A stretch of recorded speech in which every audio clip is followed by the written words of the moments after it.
welcome back to our channel. In today's video, I'm going to show you how to use the Instagram app on one mobile. To use the Instagram app on one mobile device, you can use the following methods. First, you need to download the Instagram official app, or you could also download the Instagram Lite.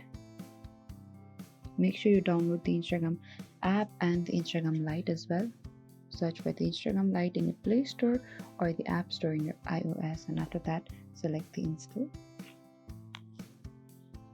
You can use the official Instagram app for one account and download the Instagram Lite for the Google Play Store for the second account. Instagram Lite is a smaller, lightweight version of the app that consumes less data and works well for managing for your second account as well.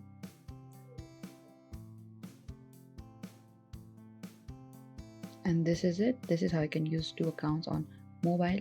Thank you for watching this video. I hope I could help you. Do not forget to like, subscribe, and hit the bell notifications icon for more upcoming uploads.